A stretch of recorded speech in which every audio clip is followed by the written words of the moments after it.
right. Welcome, ladies and gentlemen, to the second episode of our lovely little podcast here, the Overanalysts. I am Brady, the Overanalyst on Twitch, known mainly for just rambling in the back of other people's streams, providing context and filling dead air, and I'm joined by my good friend, Seth the Overwitch. Hello. And today we're tackling, as the year comes to a close, I think one of the more significant trends in I don't even want to say AAA gaming, but kind of like crossover gaming. Like it started with a smaller market. Yeah? Yeah, I feel like this part of the gaming community is a little bit more niche, a little bit more hardcore. Definitely. We're talking about Souls-likes and like the kind of Dark Souls phenomenon more broadly, kind of looking back on the previous decade. Because I think there's been a lot of interesting trends and development in the gaming space over the past 10 years, but I wanted to focus on one that didn't have to do with really shitty marketing practices for once. Like, I mean, think about it. What were the other big trends, like microtransactions, loot boxes? Yeah, exactly. I think that the only bad thing that came out of the Souls-likes, becoming a big genre was the fact that it brought up some elitism in the gaming community. But that is, I mean, you can just mute people. Absolutely, and we broadcast on Twitch. We do. Yeah, we do. So, really, I want to spend a little bit of time, like, breaking down specifically the very broad strokes history of From Software and the, like, Soulsborne franchise, as it's come to be known. Then just kind of dig deep into our experiences with not just the mainline series, but the countless action RPGs they've inspired. Because, just for context for our listeners, I've played frankly an embarrassing number of Souls-likes over the years after getting my hands on Dark Souls 1 and hating it at release. And Seth, you recently got into this kind of oeuvre, right? Yeah, exactly. So basically I went in because a friend of mine strongly suggested that I should. So he asked me very politely to start playing Dark Souls 3, and that was my first Souls-like ever. Actually, no, that's a lie. My first Souls-like ever would be Hollow Knight, but at that point, I didn't really realize that it was a Souls-like. So let's say a purposely played Souls-like was Dark Souls 3 for me. That was maybe like 4 to 5 months ago, I'd say. Right, yeah, so about half a year. And for Yeah. me, that's, oh god, probably going on 9 or 10 years. Oh god, I'm old. Just to give a little bit of background, and again, if you, are a fan of Matt Kowalewski's Wahhappen series on YouTube, he did a great documentary on Demon Souls that kind of breaks down some of this background with a little bit more context. But to give you the broad strokes, Dark Souls, if you can believe it, the Souls-likes as a phenomenon are only around 10 years old, 10 years and change. Doesn't it feel like they've been around longer than that? I feel like, yeah, it's been like, I don't know, that they've always been with us. Yeah, like the night terrors that are with us in our sleep every day. Yeah. But the first title that kind of inspired this grander movement was released by From Software in mid-2009. That was the original release of Demon Souls on the PS3. If you don't remember Demon Souls prior to hearing about the remake coming out, friends, you're not alone. Because compared to Dark Souls, Demons is really, really obscure, and especially at the time of release. Seth, do you remember hearing anything about the game at all, like around 09, 2010?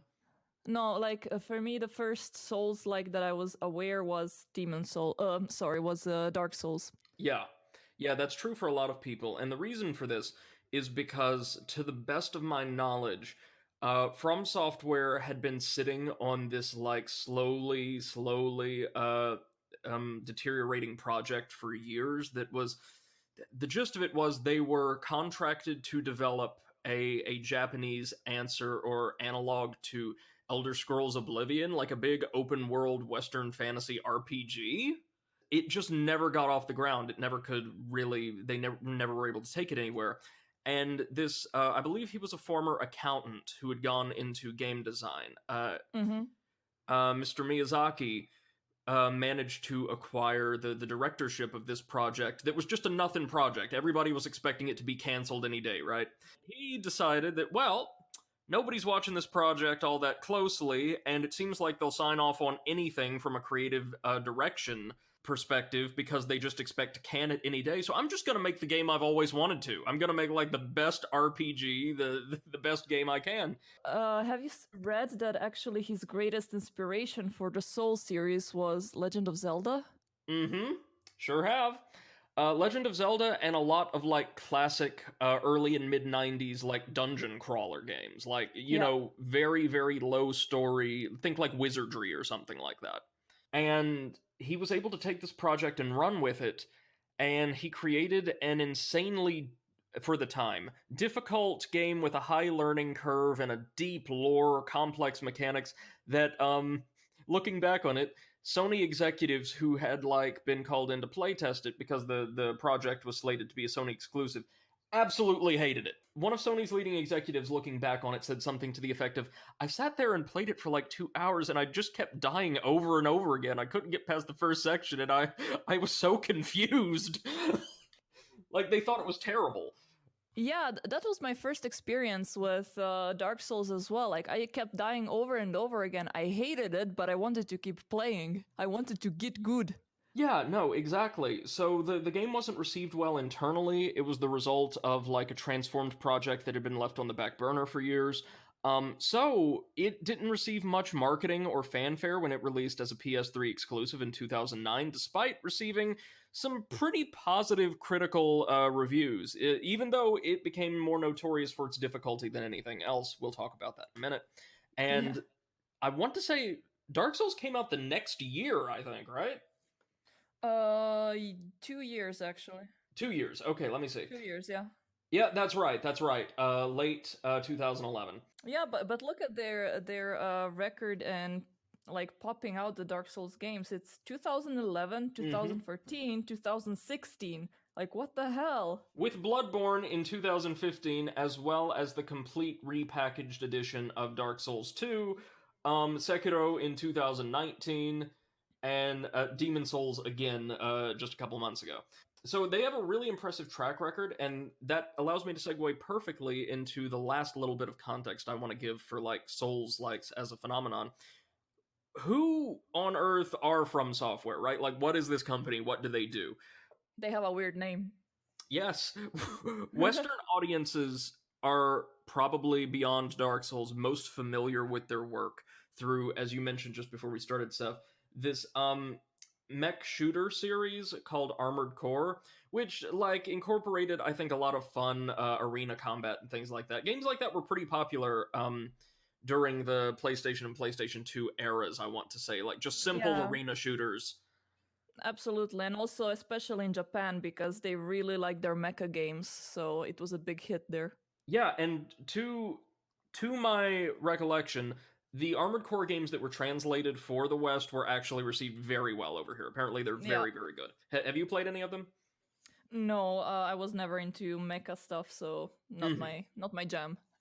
But there's a million Armored Core games, and aside from that, they are responsible for two pretty significant franchises that merit mention here. The first, and indeed the first intellectual property that the studio developed, was a traditional like dungeon crawling first person RPG series called Kingsfield, which saw the release of, I want to say, 4 installments from very, very late 1994 to mid 2001.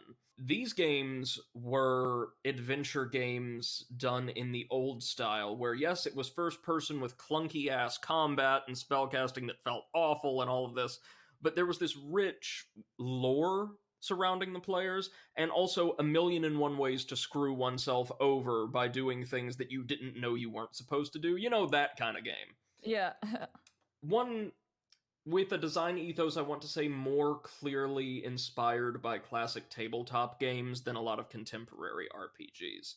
And I think I've got this right, but I've read some places that one of, like, FromSoft's big inspirations in designing Dark Souls mechanically was translating the tropes and the general, like, game feel of these classic kind of obtuse dungeon crawling RPGs from the 90s, which mechanically just wouldn't work at all today, to a more contemporary, fluid, and kind of dynamic action RPG. Which makes sense, because if you play the first Dark Souls, there's a handful of mechanics like the transient curse, for instance, that seem totally out of place and like mechanically superfluous, but it's like, oh, if I was playing a game like, say, Wizardry or something like that, Baldur's Gate, I may need to use this special item to defeat one enemy. And they also worked on a duology of games for the Xbox, which I have not played as I don't own an Xbox, but have seen full playthroughs of,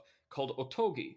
Otogi Myth of Demons in late '02 and Otogi Immortal Warriors in late '03. Again, this will be a running theme throughout this little section, but FromSoft's output is frankly insane. And those games are extremely dynamic, like, I want to call them less polished character action games, like a DMC or something like that, with Mm-hmm. scores of magic and weapons that you can unlock and like constant back against the wall combat. It's really punchy, kind of frenetic to watch, incorporates scores of characters and creatures from folklore. Both great games that are severely underappreciated. But the gist of this is these guys know how to do their RPGs, and they also really know how to do their combat. They also produced a game in '04, I would be remiss in neglecting, called Metal Wolf Chaos, which is another mecha combat game, but is set in a fictional United States where the president is overthrown by like an imperialistic ultranationalist vice president using an army of mecha, and so the president has to use his own like presidential giant robot to retake the US one area at a time. Of course. It's insane. It is insane, and I love it. But if you look through FromSoft's discography, they've released really an absurd amount of games across scads of different genres. They've like worked on side games, little like auxiliary titles for the Monster Hunter franchise. They released a game called Ninja Blade, which is a pretty solid character action game based around like fighting a parasitic invasion of Japan. According to this, about a week before Demon Souls was released. The point is their turnaround is insane and has stayed so throughout the years. Currently, they're working on Elden Ring, a ostensibly more open and like sprawling Souls-like that is apparently their most significant, sizable project to date. That features background, so like a general context and story that received some work from George R.R. Martin of A Song of Ice and Fire fame. I have only one thing to say. George R.R. Martin needs to stop taking all of these side projects and finally start writing his goddamn books. He might need to stop doing everything else and just finish friggin' Elden Ring at this rate. But the gist of it is these games, this studio kind of came from nowhere to take over the world, but if you look back at their history, they've enjoyed nearly 3 decades of really consistent output of, correct me if I'm wrong, Seth, but based on what I know, almost universally high quality games. Yes, definitely. Like, I'm looking through their discog here. Do you see anything that would be just a complete and total flop in your memory? I see, at No. worst, like average. Oh, they made Cookie and Cream? They did! The Adventures of Cookie and Cream.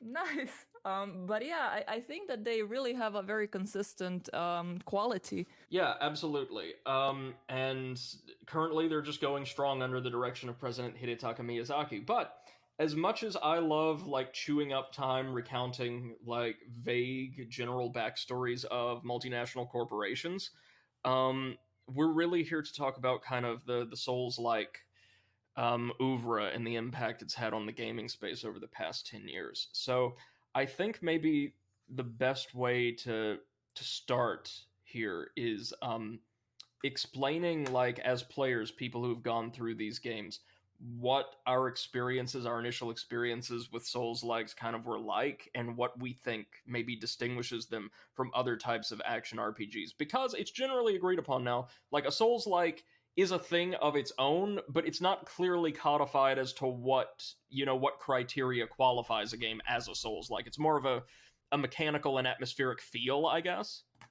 Yeah, definitely. So go ahead, Seth. What are your experiences like? What do you think sets them apart? What's your general take?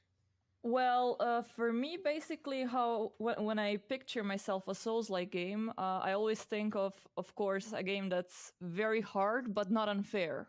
Mm-hmm. So it has a very high skill cap.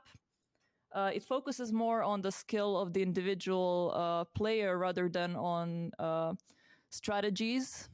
Yes. So if I remember correctly, most of the boss fights that I've encountered in Dark Souls series were not mechanically complicated, but they really had a high skill cap for the player.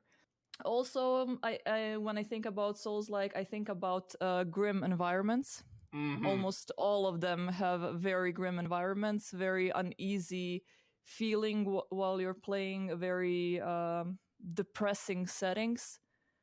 And also, when I think about them, I think about story that is not in your face, that is Yes. very subtly put in the background, and you have to go a little bit out of your way to figure out what the hell happened. Absolutely. There's this general quality to varying degrees. Like I think a game like Hollow Knight, for instance, is more explicit with its story, but Yeah. generally there is this implicit kind of opt-in narrative where there's a really detailed, rich, not plot so much because you're not doing much in a lot of Souls likes, like your character, Mm-hmm. in the story in the grand scheme of things, but there's this huge like mythos, this huge history that you can dive into through item descriptions, through bestiary entries in some games, through Right. listening to, not really conversing with, but just having insane NPCs ramble at you and then cackle ominously. Um, Yeah.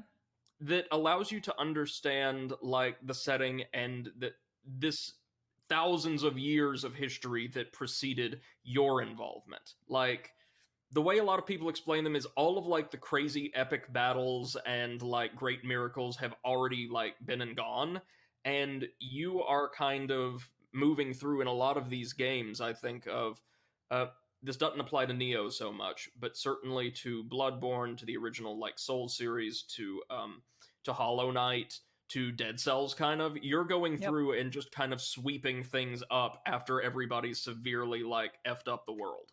Basically, how I would describe it is that in most of the Souls like games, your protagonist is just a vessel. Yeah, So absolutely. I wouldn't say that they're a protagonist even. They're not a character. They're just a means to show you the world. They're like a vector for your Yeah. presence. Yeah. Now, I think two things that are important to point out to our listeners who may be a little bit less familiar with this style of game is that especially when I see independent developers try to emulate the Souls-like formula, things that maybe that are overemphasized as part and parcel of it are, as you say, difficulty. Like lots of people think that a Souls-like is just a very hard, vaguely action RPG-ish game. That's Yeah. not true. That fairness is a huge part of it, but also because I've seen lots of games do this after Dark Souls became popular. Not even RPGs, like just the inclusion of a stamina meter and like more resource management. Like, oh, you've got to really judiciously use your healing items or your mana restoratives or things like that. And it's like, Mm-hmm.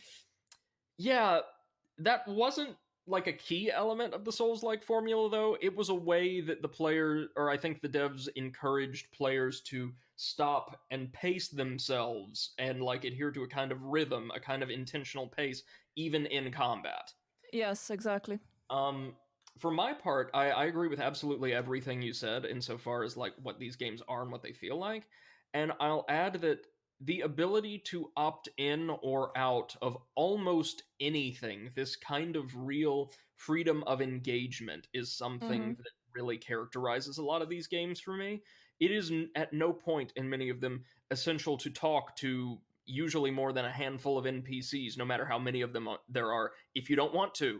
You don't have to do additional quest lines for rewards if you don't want to. You don't have to fight in some of these games half the bosses if you don't want to. You don't have to use complex magic systems or leveling or any of that if you don't want to. Anything is possible, and the player is able to, and this is where kind of the elitist segment of the fan base I think does new players a great disservice. They're able to go in and appreciate each of the elements of the gameplay, each mechanic, each weapon as it's introduced to them, and play around without somebody standing over their shoulder telling them through a tutorial or what have you, you need to do it like this, and find a way of maneuvering through that world that is both workable and enjoyable for them. Exactly, and I think also one of the things that describes Souls-like games is the freedom of exploration. So they're very much not linear. They toss you into the game. You are a nobody in the middle of nothing, and then they just tell you, "Okay, go play now." And I think they're also games fundamentally. I've heard people say Dark Souls is about challenge or it's about difficulty. I don't think that's true because, No. as you said, fairness is a huge part of it. Dark Souls is not necessarily traditionally quote unquote hard. Well, no, sorry. Yeah, it's not overly difficult. It's just challenging in that, as you say, it requires players to learn their way around each challenge. What can each enemy do? Where am I safe in an arena and where am I not? What can my weapon do? What's its effective range? All of these things that you kind of have to intuit. And I would argue these games, at their best, are inherently, this is something that only a teacher would say, right? But they're inherently about learning, they're about education. Specifically, they're about what we would call experiential learning, learning by doing. Yep. The game, contrary to Western marketing, like the original Dark Souls, it did not want to beat you down. That's not the point. It doesn't want to pose this masochistic challenge to players. The idea, and the devs have been very intentional about this from the first day, is to provide challenges that give players a legitimate sense of fulfillment when they find a way to navigate them that works for them. So the idea is, as you move through, and this integrates the world, this integrates the narrative, as you mentioned, Seth, everything you do in a really well-rounded Souls-like, even if it's picking up an item that you're never going to use, teaches you something because, oh wait, that little item has some lore about it. I learned something about the world. Or it teaches me something about an enemy from the description. Oh, maybe they're weak to this. It teaches you every time you execute a new maneuver or use a new buff item or use a new weapon. You're constantly learning intuitively how things feel and then oftentimes extrapolating what you can do with them in other contexts. Like, I think of the first two bosses of Dark Souls 1, the Asylum Demon and the Taurus Demon, right? Yeah. You are explicitly told to perform a plunging attack, like this big leaping stab from above on the Asylum Demon to drain like half its health.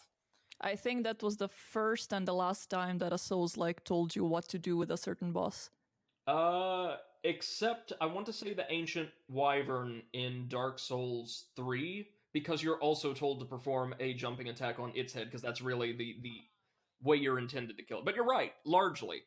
And then for the Taurus Demon, the arena is designed in just such a way that, and this does not happen often for Souls-like bosses, very rarely, but you can also perform a plunging attack on that boss. And it's very difficult to like work around its feet and attack it traditionally otherwise.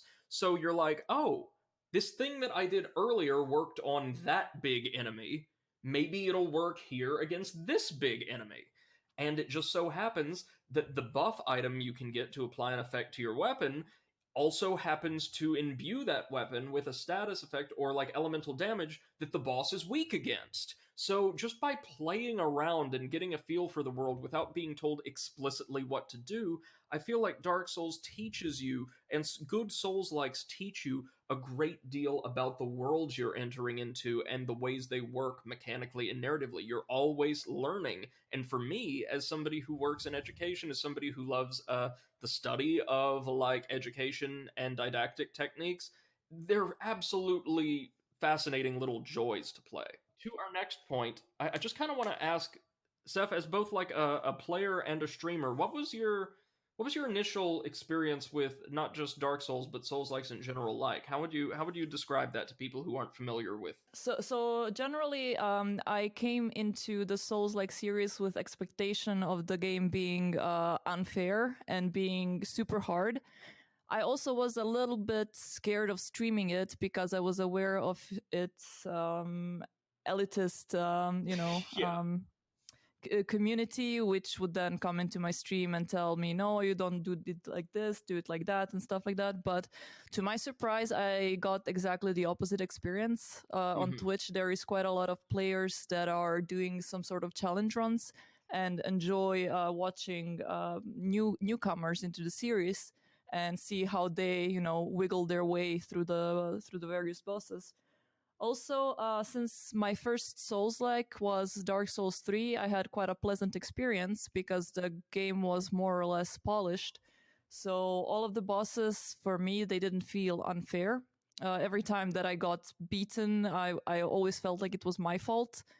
So that's actually a pretty good feeling because even though you died, you still know where you messed up and you still know what to do on the second try.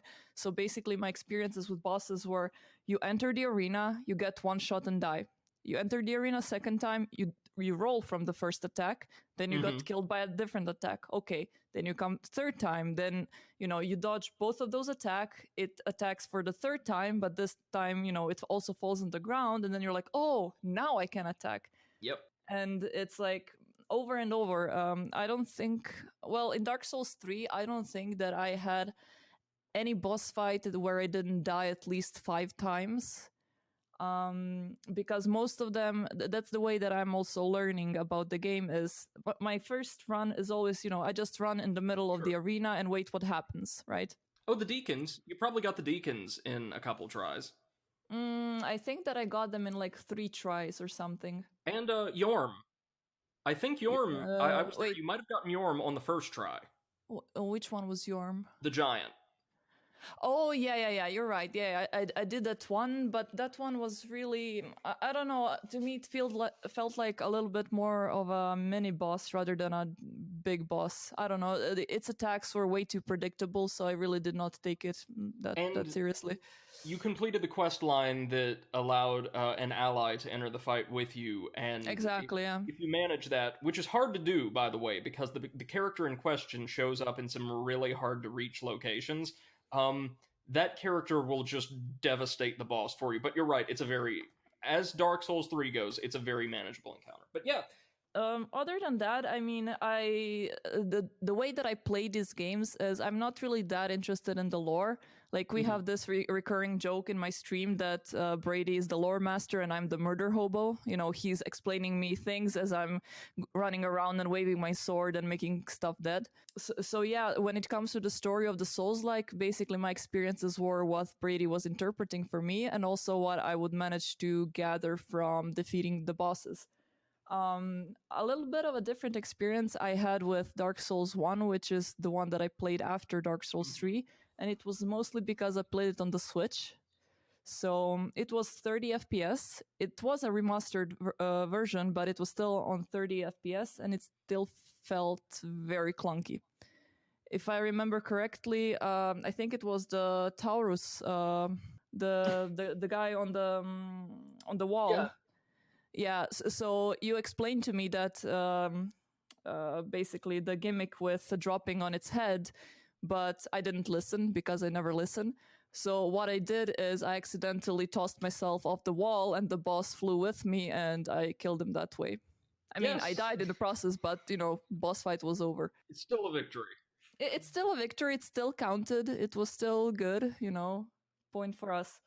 I would, however, say that my favorite experience with the Souls-likes would be still Hollow Knight. That one, still to this day, I only had nice experiences. I generally like platformers and Metroidvania games, so Hollow Knight was right up my alley. But just the entire background music, the ambient, the way that the art is presented, for me it was just like a very full experience. I felt like that game did almost nothing wrong. So it's interesting you bring Hollow Knight up because I think it's no coincidence, there's a correlation here I'd like to explore, that a lot of, especially like indie or smaller budget Souls-likes have integrated, or rather Souls-like mechanics have been integrated into Metroidvania style games. Have you noticed that Hmm. as well? Like Yeah, there's yeah, Salt and Sanctuary. There's just a lot of them in like the Steam space, especially. yeah. Um, why do you think that is? And do you think there is something about the Souls-like ethos or the mechanics that complement Metroidvanias or vice versa? Because I want to say, outside of very small indie games, for most of the 2000s, we didn't see a lot of really great Metroidvanias. Yeah, like to be honest, I think that majority of the reason why we have so much, even shitty Metroidvania slash Souls like games on Steam would be because they are a bit easier to make than like a Souls like copy. Yeah, Not Souls like Dark Souls copy. That's what I wanted to say. However, I feel like the Metroidvanias in general have a strong connection to Souls like games, mostly hmm, due to Castlevania, like the older Castlevania games, which were notorious for their difficulty, especially in boss fights. However, they weren't that much skill based as strategy based, but still I see the connection there. and in Metroidvanias especially, there's this emphasis on like exploration and Yeah, kind of slow-paced, meticulous learning. yeah, Um, like I think this is so weird to say given like the reputation of Dark Souls, but games like that, or like if I play Symphony of the Night, or I play any game that tasks me with both conquering significant challenges and exploring freely, they have almost a meditative quality to them, yeah? a little bit, yeah. And then the boss fight starts, and you want to kill everything, your family included. Because there's two more things I want to touch on for certain. My own experiences with the series, just to provide a little additional context, as I said, date back right around to the release of Dark Souls 1, where one of my friends at the time like had a copy for Xbox 360 and he was like, "Man, you've got to try this. It's really..." And he of course was one of those, if you just do XYZ and ABC 1 2 3, all these 8700 things, it's not that bad. Yeah. Um and I got throttled days on end, even with getting like a particularly potent weapon quite early on in the game, and I just didn't understand it, right? Because this is one thing that Souls likes have gotten a lot better at. But there is a really significant in like Dark Souls 1 and Demon Souls, there's this really significant difficulty curve because it's not that maneuvers and the like are underexplained to players, not at all. It's that oftentimes this plethora of like stats that both you, the player, and your gear come bundled with aren't really given enough attention early on. Like kind of all of the different parameters that they affect, right? Yeah, It's something that the series has gotten better at, and something that Souls definitely. likes Yeah. have gotten much better at, indeed. I'm playing one right now called Biomass that has 4 stats. Another one I completed recently, Trials of Argolis, has only 3. They're finding ways of making this formula more accessible. But I got throttled up and down. I like put Dark Souls down and did not touch it again for years. I got a copy on PS3. I want to say around 2013 or 14. And I was like, you know what? I've seen some stuff online. I'm gonna beat this mother. And it took some time. It took like playing off and on across like a couple 3 weeks, but I barely managed to beat Dark Souls 1. Then I got Dark Souls 2, which I consider to be my personal favorite of the series. It's kind of like the black sheep, but I think it iterated on extant mechanics and narrative really, really well. Introduced a lot of cool things like new multiplayer modes or covenants and this really, really interesting new school of sorcery, hexes, which were like extremely powerful but often unwieldy dark magic. Mm-hmm. Just a lot of cool stuff with a really cool world and scores of bosses. With the DLC included, Dark Souls 2 has, I want to say, 44 bosses. And I played through much of Dark Souls 2, Bloodborne, and then Dark Souls 3 with my best friend at the time, who's like a huge fan of the franchise. And we just loved exploring these worlds together. My friend is very much the murder hobo, totally unconcerned with the lore. But dude can like bring down a boss in one of those games like it's nobody's business. I just really loved the fact that I was being immersed in a series of really rich fantasy worlds where every item I picked up, every location I went to, every enemy I fought had some kind of established lore connected to it. So there was this like puzzle I could piece together. But also, this is what kind of makes a Souls like for me. I think I've talked about this on stream. I don't think I did last week on the podcast. So for any of you joining us, My favorite element of game design, or my favorite two elements, are audio-visual design. Like, visual and sound artists are, I think, gravely underappreciated in the gaming space. They do so much and such incredible work. And then boss design. I love, love, love, love really intricate, complex, and daunting boss battles. Demon Souls and Dark Souls, Demon Souls especially because it had so many wonderful gimmick bosses, introduced really complex and kind of challenging, memorable bosses to a AAA space that, correct me if I'm wrong, Seth, but that time, like the early PS3, Xbox 360 era, it felt like the AAA gaming industry was moving increasingly towards these rough emulations, streamlined emulations of like the atmosphere and feel of like Hollywood films, um, and boss design like capping off a contained level was abandoned almost entirely. Yeah, I think that at that point, the entire video game industry kind of started switching more towards this interactive movie kind of feel. Mm-hmm. A little bit like, what's it called? The latest Kojima game. Oh God, yeah.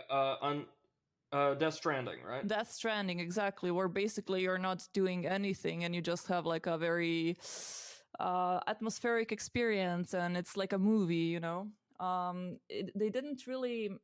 I don't know. I felt like at that time, so early PlayStation 3, moving on to PlayStation 4, mostly boss fights were either some sort of like reaction type of fights, or they would or some sort of like you know, those games like Wolf Among Us, when you just have a certain sequence of keys you have to press.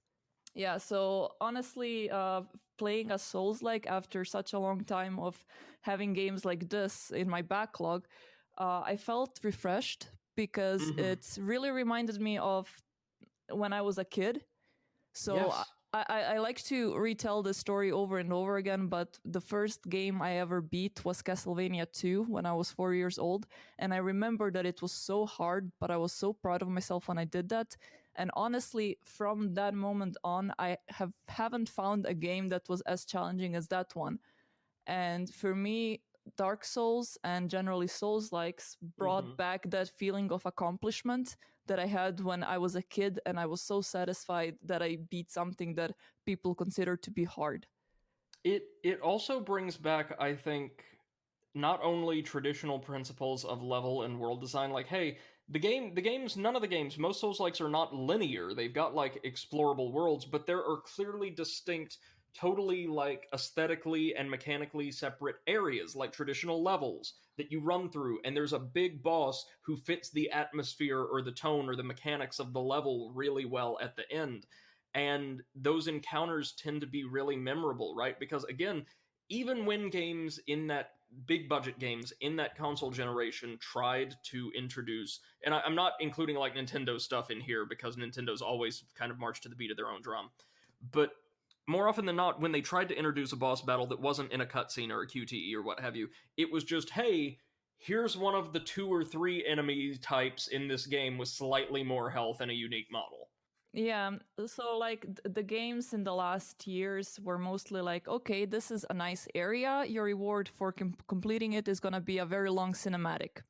But Yeah. in Souls likes, it's okay, this is a nice area. Your reward for completing it is this very nice boss fight to like wrap up Yes. your entire experience. So everything that you've learned up until that point, now we're going to challenge it. It's like an exam after, you know, a semester. And I think kind of what I appreciate about like action RPGs, but Souls likes in particular, is they feel like a way more natural evolution, as you said, of the types of game design and principles that we grew up with, scaled for a wider audience slightly, and also way more sophisticated hardware and software.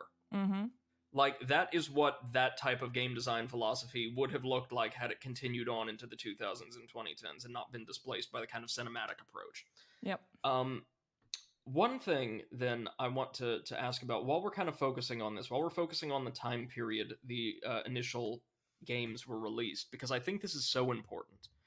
I feel like Dark Souls could not have had the cultural and economic impact that it did had it been released at literally any other time. Because going back to the didactic quality of these games, uh, I feel like a huge part of their appeal is that they've created a kind of like intraplayer interaction that is very atypical for modern games. And it's kind of like, as you said earlier, Seth, something that so motivated the original Legend of Zelda's creators. We're not going to have multiplayer. Well, we are. Dark Souls and many Souls likes do incorporate multiplayer, competitive, and cooperative, but Mm-hmm. they also encourage players interacting with one another in real life to collaborate to find secrets or share information or obscure little lore or details. Like the games are packed full of secret walls and doors and weapons that do things that you're never told about and are tied to secret stats and things like that. And that encourages a community. And while, yes, some of the Dark Souls community is quite elitist and toxic, I've also found a great deal of it to be extremely encouraging and like positive. Yes. Um, that component of the fan base will like rally around new players and cheer them on and build them up, and also, again, teach each other important obscure little things about the game. Hey, did you know about the illusory wall here? Did you know that those boots will have your falling damage, and so on? Mm-hmm. And it's just another way that the game encourages you to learn and to teach, really be receptive. I think that's great. But the game wouldn't be able to do that, and it wouldn't be that popular, I think, if online gaming through both like streaming platforms and traditional video upload or video sharing sites like YouTube had not, for a certain value, exploded in the late 2000s. What say you? Yes. Yeah, I agree because just this, the fact that you are able to share your accomplishment with people all over the world or show everyone that specific way that you used to beat the boss, or, oh my Mm-hmm. God, look at this, I beat the boss without taking a single hit. That it added so much worth to Souls-like games that it raised their value exponentially.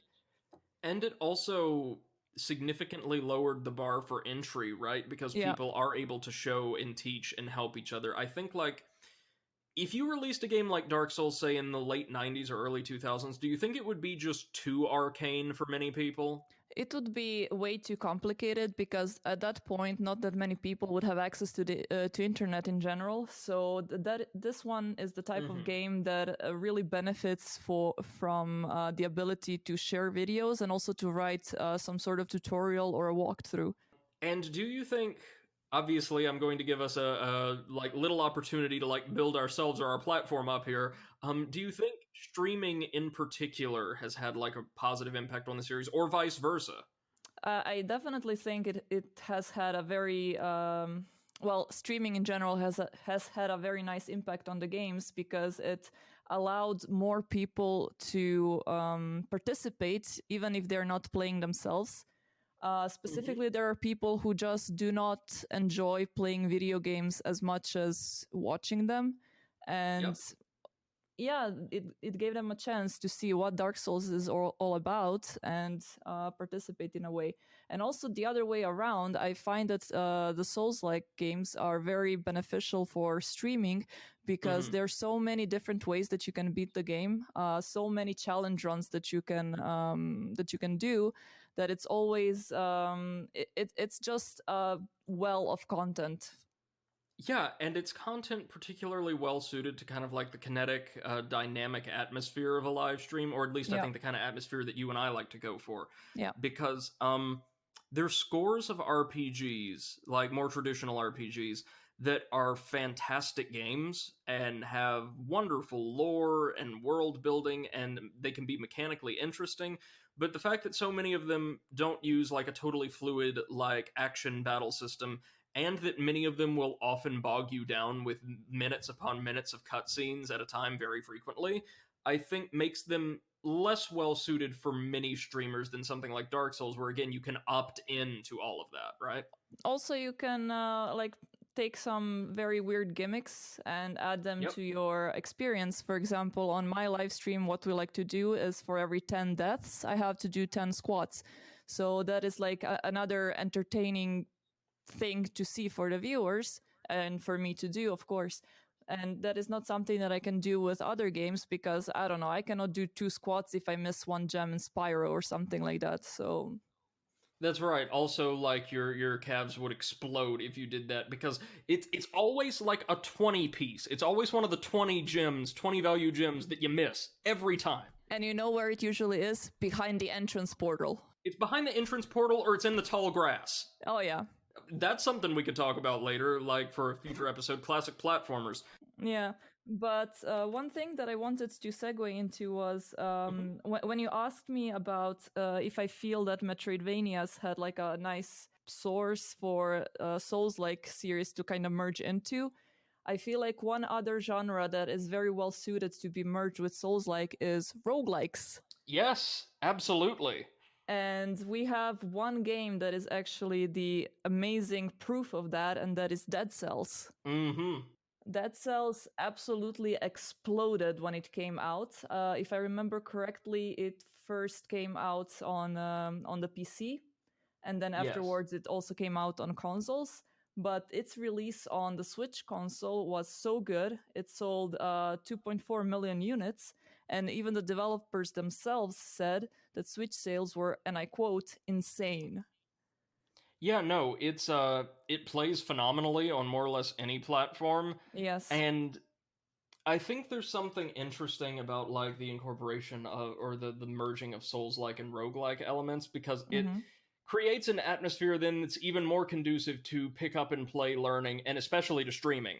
Yep. Um, but like you've been playing lots of Dead Cells lately, and I've played a bit of it myself. I love the game. I find it to be just as compelling as and a little bit more forgiving than Dark Souls. Yeah. Um, what's your overall take? What since we're going to talk about like Souls likes now, some of the games, big name games that are inspired by Dark Souls. What's your take on Dead Cells for those who may not have a lot of experience with it? So I think that one of the big selling points for Dead Cells was actually its roguelike elements. So like the procedurally generated areas, all of the different like weapons and power-ups that you can get. Mm-hmm. It's made progress and the learning curve much more visible. So every time you have to start again, go through the same area, fight that same boss, you actually felt like you were doing it differently. You were making Yep. more progress. And you could see that because all of your skills would be stronger. You would get different types of weapons that you would discover on the way, etc. And I feel that is what gave it so much more replayability, that even the fact that the boss fights are very hard and they do have Mm-hmm. that souls like element was very neglectable, and it made it a bit more accessible to people who are not really into souls like genre. Absolutely. It got a lot of the hardcore roguelike crowd, like people who were really interested in Binding of Isaac or games like that, interested, Yes. I think, in that type of game, which is absolutely lovely. There was also, I think, a lot of bleed over with the Hollow Knight fandom. Yes, yes. and Um, and also the story itself was again not in your face. It was very subtle, and it mhm. was mostly, I would say, like a parody of Dark Souls story. Yeah, um it's got a sense of humor about it. It Yes, does. yes, exactly. Like everything is grim, everything is miserable, but haha, So it's kind of cute. And also, I'm a big sucker for pixel art. So Yes. for me, just the design of it in general is absolutely amazing. Speaking of pixel art, roguelike Souls likes, I've recently been playing one that you can get dirt cheap on Steam, made by, I believe, a single person, called Gloom, that is done in a silhouette art style, and takes a great deal of inspiration from FromSoft's own Bloodborne, a gothic horror Souls like, that's done exceedingly well, and that you can find me screaming incoherently at over on my YouTube channel. That was the first one that I saw from you. Yes, yes, ma'am. That is how we met. Me cursing at a horse on TV. Gloom is an insanely well-made game, and I think has maybe one of the lowest bars for entry in the entire Souls-like oeuvre. I've yet to beat it because, like, getting a really ideal run is very difficult, but it keeps things nice and simple. You have a melee weapon, a ranged weapon, collect gold and bullets from enemies that you can use to enhance these items at, like, storefronts, and proceed through, I think, in a given run, anywhere from 4 to 5 different environments, fighting unique and eldritch bosses at the conclusion of each. You've got a very generous dodge roll that allows you to avoid most any damage. There's a lot of like very obvious nods to Lovecraftian fiction, as well as I believe one boss who's very loosely based on Lovecraft himself. Nice. Um, yeah, no, it's a really well made game, very cheap, very accessible, and if you want something I think lighter to kind of get into the, if you're interested in trying this genre, if you're interested in entering this oeuvre, like Dead Cells or Gloom would be like great points of entry. Um, as far as but they're both like 2D side-scrolling souls likes that take fairly loose interpretations of like key mechanics and do really interesting things with them. Yes. On consoles or in the 3D space, you find a lot more games that are like, and I don't say this pejoratively, I think there's genuine merit to this, and I've never gotten people saying, oh, this game is bad because it's too much like the game I really like. Like, you know, that's, oh, it's more of something you like, right? That should be something we receive positively. Mm-hmm. You find a lot of games that take more direct inspiration, mechanical and narrative, from Dark Souls, like Lords of the Fallen, The Surge, and what you've been playing recently, Seth, Neo. Oh yeah. Why don't you tell us a little bit about Neo and your experiences with it, and then I'll come back with some info on other 3D Souls-likes. Right. So Neo was basically the third Souls-like game that I was playing on stream, and I still am, by the way. And what I really like about it is that it's a bit more faster. So you die faster, you kill faster, you move faster. While in Dark Souls, at some points, you would have to kind of like, you know, stop and think about your build, maybe try to figure out some weapons or whatever.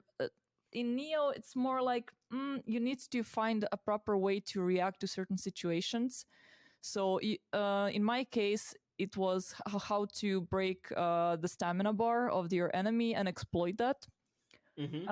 Also, when it comes to boss fights, they're much more they're less forgiving than the Dark Souls ones. Yes, they are. In Dark Souls, you know, when an enemy hits you or when a boss hits you, usually it takes maybe like 1/3 of your health bar. So you still have most. yeah, so you still have a little bit of room, you know, to wiggle around and maybe like recover or whatever. In Neo, usually it's a one-hit KO. Well, Yeah. not always, but like mostly. Either it's a one-hit KO or it stun locks you, so every other consecutive hit just, you know, blows you into bits. I quite like Neo. I actually prefer it over the Soul series, mostly because of its speed.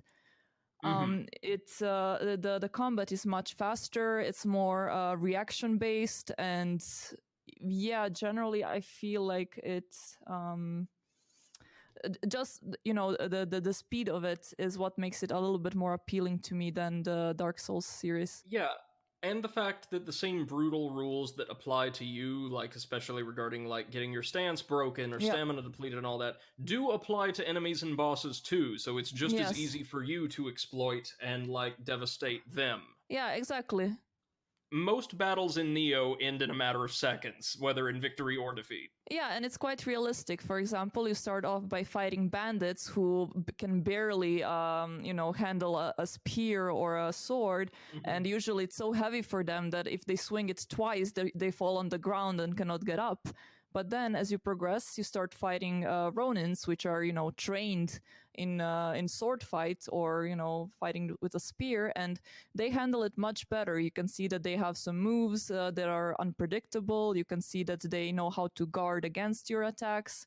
And then afterwards, you start fighting demons, to whom the stamina rules also apply, but in a bit of a different way. So there you cannot just deplete it as much as you want. They can also regenerate it quite fast because, you know, they're demons. Yeah, it's I like it that it's basically applies the same rules to both sides. I never felt like it was unfair. Yeah, no, exactly that. And a great deal of the game's balance, at least in my opinion, comes from the integration of kind of a rage mode called Living Weapon. Yeah. That allows you to temporarily turn the game into a hack and slash, effectively. Yeah, basically. And also, I don't know, I wouldn't call it like cheating. Some people don't like No, playing no. with living weapons because they're like, oh, it makes the game too easy. But for me, it's like, well, it's a gimmick that the developers wanted us to use. Otherwise, they wouldn't put it in the game. It does And make boss fights a little bit more easier, but it's still like you still have to watch out to dodge the enemy, or otherwise your entire mhm. living weapon charge just disappears. So it's not like you just press one button and then keep pressing it until the boss is dead. Because, for reference, the way it works is the living weapon gauge that governs the alternate forms, duration, also serves as an additional bar of health. So every time you take damage, that duration, the living weapon gauge, is depleted. And when it's gone, you obviously lose your living weapon charge for a time and have to return to your normal state and health bar, wherever it was. Also, I would point out, yeah, it's totally fair because there's plenty of human bosses in Neo and Neo 2 that use living weapon forms themselves. Yes, exactly. So those like warriors that are trained the same way that you have been trained, and that they have access to these guardian spirits, can also use the living weapon. So it's not like that it's just something that your character is special. Just like the chosen warrior of blah blah, or something like that. No, he's exactly the same as the other characters around him. The only thing is that he's your protagonist. Yeah, absolutely. And I would agree with you that insofar as like console-based Souls-likes go, I've had bits and pieces of others that I enjoy more than the Neo duology, but if you want games that are just really well made, like around the all around, you would be hard pressed to find something better than Neo or Neo 2, which I Yep. think the first game now is quite cheap with all of its DLC included. I think that I got mine, and it is the complete edition for maybe like €8 or something like that. Yeah, and they are planning on like re-releasing or remastering both of them in a collection for the next gen, right? Does that Yes, sound right? yes. Mm-hmm. Okay, so eyes peeled for that, friends. Yep.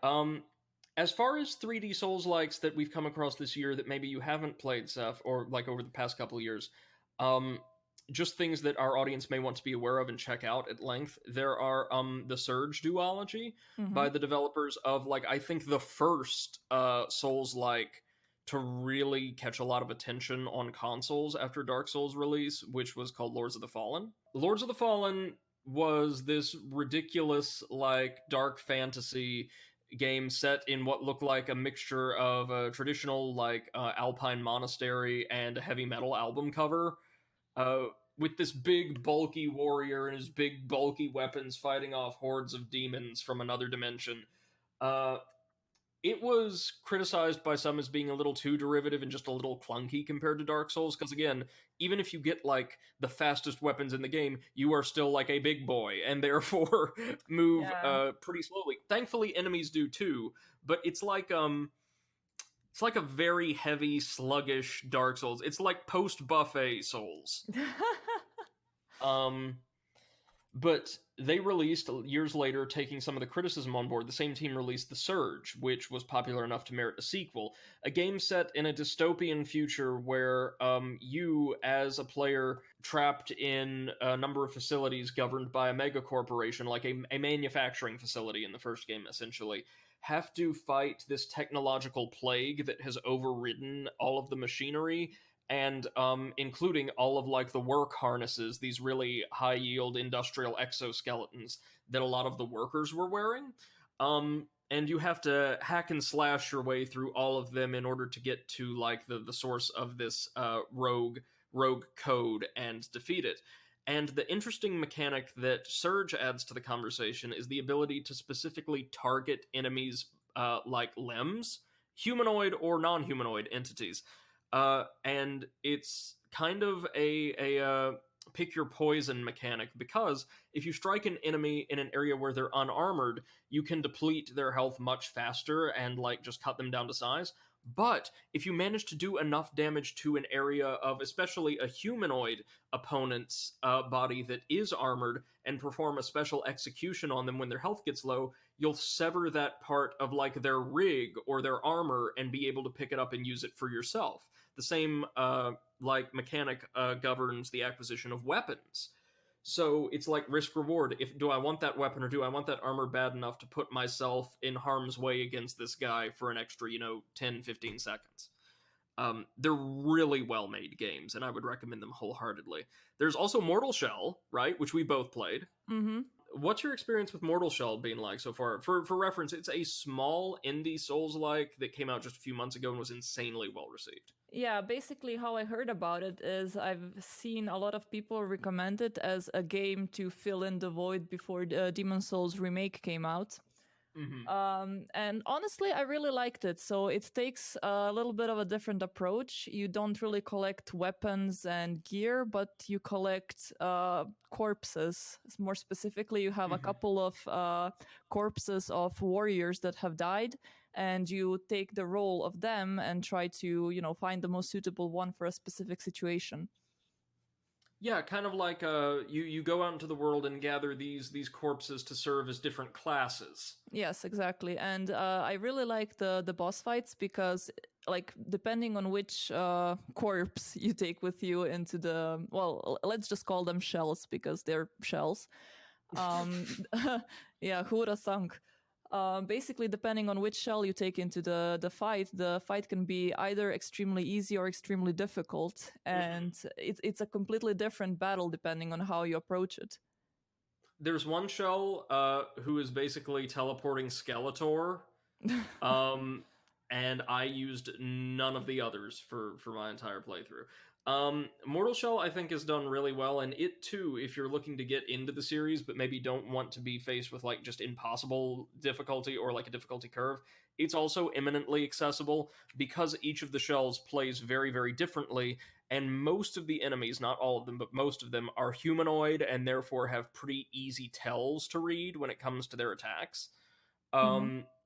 And it's a fairly compact experience. Like if you got some friends together and sat down with Mortal Shell like in the late morning, early afternoon, you could beat it by the evening, probably. Yeah, and also the storytelling is very similar to the Dark Souls storytelling. So Mm-hmm. it's not in your face. You just have to basically you have to use different items multiple times because that raises your familiarity with it, and therefore you Yep. will know more about it, and also unlock different effects.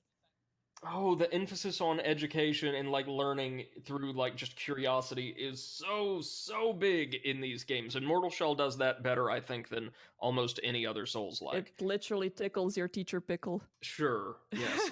Um, there's also, I think it is worth discussing. There's also Hellpoint, a small or an indie Souls like by Cradle Games that released, I want to say August or somewhere thereabouts, and it like as far as aesthetics go, ticks all of my boxes. It is an eldritch cosmic horror sci-fi story set on a space station being run by human and alien cults with three different alien gods who've been summoned into different areas of the station, warring between themselves, obviously with like what remained of the people caught up in the middle, with these different alien species that they brought with them. And depending on which one of the gods you take down at certain points, the others and their armies will become more prevalent in areas that you've already been through, for example. I just gotta say that that combination of aesthetic is so random and so out of nowhere that it kind of reminds me of my cooking process. A little bit of this, a little bit of that. What is left over from yesterday? Yeah, but the thing about Mortal Shell, or Hellpoint rather, is it sounds really intriguing, and in many ways it is. It's mechanically complex, and it's like the polar opposite of Mortal Shell. It's a small team, but they made a game that is insanely complex mechanically, like with a bunch of different stats and weapons and items and all of that. Um, and for what it is, the game's levels, I feel like they're just way too big. Like Mm-hmm. you will be climbing through a lot of maintenance corridors and one giant golden temple that just kind of looks like an upscale hotel bathroom for a couple hours. And if I remember correctly, it wasn't really that polished, at least when you were playing it. The final boss did not exist. Oh, yes, the final boss just forgot to load its texture, so Brady was fighting nothing. I was fighting a black void in the shape of the final boss, but I've been assured that all of these things are being patched. Oh, alright. You were fighting your own nightmares. Sure. No, there wasn't a skateboard involved, so neither a skateboard nor penis 2, so I think we're good. Penis 2 on a Um, skateboard. oh god, Penis 2's Mortal pro enemy. skater. They couldn't afford the Tony Hawk license anymore. So, in all honesty, though, Hellpoint probably bears consideration despite its technical hiccups. Because when the game works, and I think Seth, you've seen me play a fair amount of it. When it Yeah. actually works, when the encounters work, when the level design works, it's a game that has a unique and kind of compelling atmosphere, and it plays pretty well. Yes, I was gonna say that for a game made by a small studio, I Hmm. think that when it gets polished, it's gonna be on par with the Dark Souls series. Yeah, it's really good for a game made by 5 people. Like, Yeah. insanely good.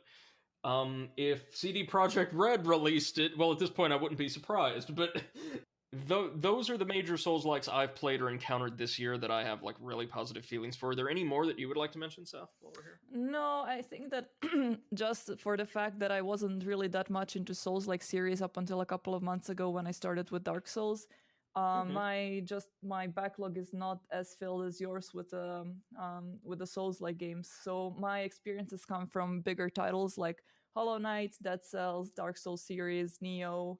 But I think that you forgot to mention your most recent take, and that was Sekiro. Yes, no, that is a FromSoft title that kind of occupies a liminal space in the Souls-like community because it is the least Souls-like of any Souls-like I've played, and Mm-hmm. it's made by the Dark Souls crew. Um, it is a samurai action game, or more specifically, a ninjutsu action game set in a mythologized late Sengoku era Japan. And the entire game, I would argue, if you just want to get acclimated with the feel of FromSoft's newer games, you may want to start with either Bloodborne or Sekiro, Mm-hmm. because the entire game uses, I would say, like Neo, this really fast paced, frenetic combat. But in the case of Sekiro, the game is almost entirely about defending. Yeah. In order to open enemies up for powerful singular attacks that will kill them in one go, instead of like having to pick away at them, which you can do. It's difficult, but you can do it.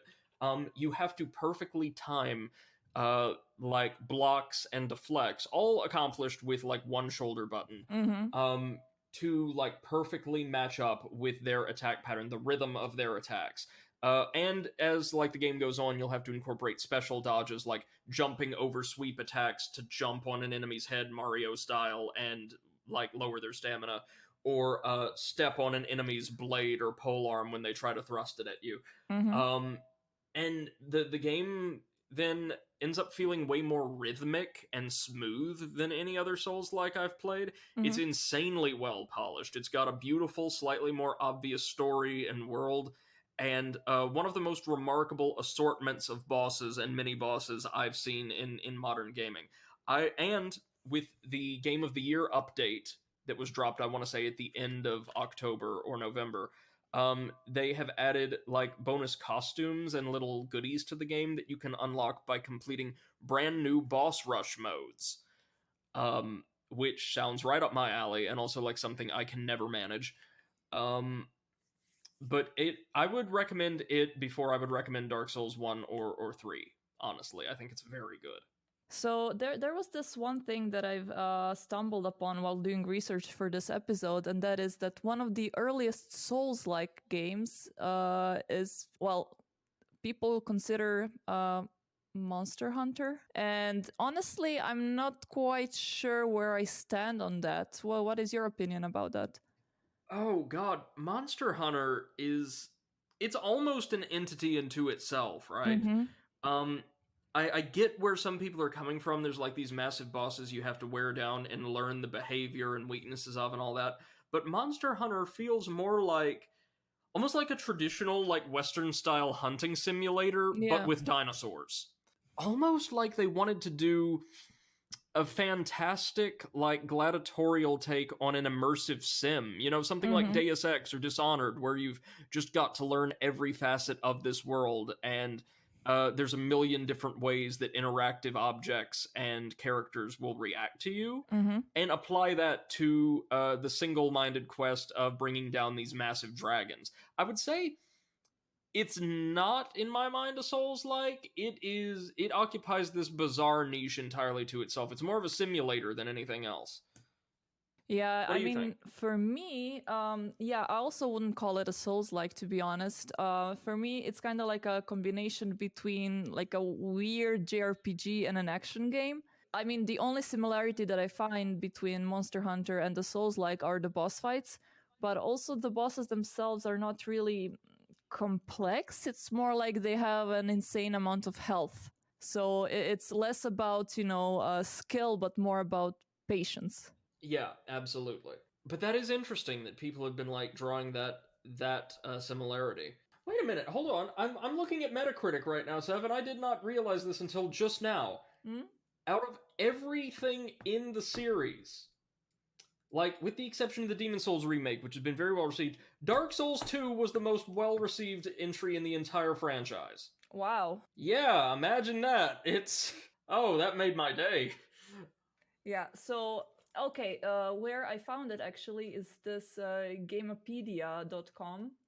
They have an entry for Souls like video games, and there, yeah, the first one listed is Monster Hunter series. Okay, yeah. Yep, there it is. Wow. Oh, Momodora. Oh, and Witcher 3 apparently. Yeah. Well, no, that one is example of games which borrow Souls-like elements. So No, Witcher has the health bar and then the I want to say there's a bar for your sigils. yeah, yeah, that's kind of a stamina bar, I guess. But regardless, there's a ton of these games, and hopefully there's going to be many, many more in the future. Mm. Dark Souls, I feel like, kind of set a standard or a genre-specific standard that kind of redefined the gaming space we find ourselves in, much like GTA did for open-world adventure games, or God of War did for kind of Western-style character action games. So until next time, then, ladies and gentlemen, we hope you've enjoyed this episode. And if you have any questions, concerns, or like prompts you'd like us to respond to, things you'd like us to discuss in later episodes, please feel free to swing by our Twitch pages, through which you can find links to Discord, our Discords, quite easily, and get in touch with us. We would love to have you. I am joined, as always, by Seth the Overwitch, who goes by that very handle on Twitch. Yes, exactly. Hello and goodbye. All of this info will be in the description, right? Yeah, of course. It's always in the description. And also, just to mention our next episode, since we kind of know up in advance what we're going to be talking about, our next episode is going to be a recap of 2020. It's been a hell of a year, and let's see how it affected gaming industry. Yeah, no, we're going to be recapping major releases across console, PC, and the Switch specifically, which occupies its own weird little liminal space. Yeah, Switch is not a console, it's a way of life. I can't wait to see what came out this year, because I feel like 2020 has gone on for so damn long that like titles that were actually released in 2016 feel like they came out this year. Yeah, I agree. It's been 87 years. Right, just to wrap this up, then you can find Seth over on twitch.tv/Seth the Overwitch, and you can join me sporadically at twitch.tv/The Overanalyst. We would both love to have you. And we would love for you guys to join these discussions, like with your thoughts or your prompts. So be sure to drop into our Discords and let us know if there's anything you would like to see or hear us talk about. Until next time, I believe we shall just leave it here. Thank you all so much for joining us, ladies and gentlemen, and have a wonderful rest of your week. Goodbye.